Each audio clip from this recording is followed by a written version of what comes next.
So my name's Karen Mock. I'm currently in my last year of university at Washington University in St. Louis in the United States. I was born and raised in the United States.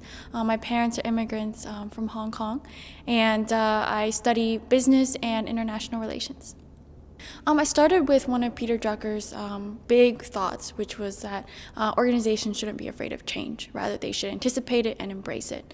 And when I thought about how exactly that change should happen within the workplace, I divided into the external and internal environments.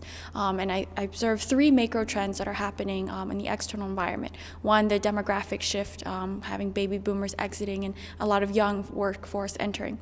Another macro trend was the shift from, I guess, the sense that we are in a very mobilized and technology-oriented society, and how is it that we can use that in order to better facilitate how our workplaces function.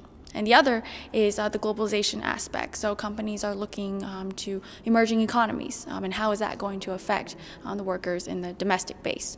And after assessing those three trends, I said, well, these are changes that we can anticipate. So how can we make a shift within the internal environment? And I said, drawing back on Drucker's idea of the importance of the employees as human assets, I said the human capital can be basically a bridge between the external and internal environments. And I made three recommendations for how the workers can facilitate that kind of bridging, and all of them related to those three macro trends. So for example, on the ICT technology side, I said don't just train your employees to be tech savvy, but actually allow them to create something out of it, allow them to create networks, allow them to create new inventions, new products, new ideas, and new services. And it's all about how you can take tools that are evolving and basically give them into the hands of your human capital and let them create value.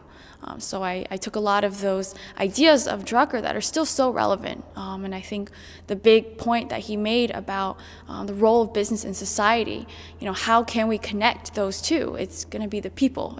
Because they have a foot in both worlds. So those were the main points of my essay.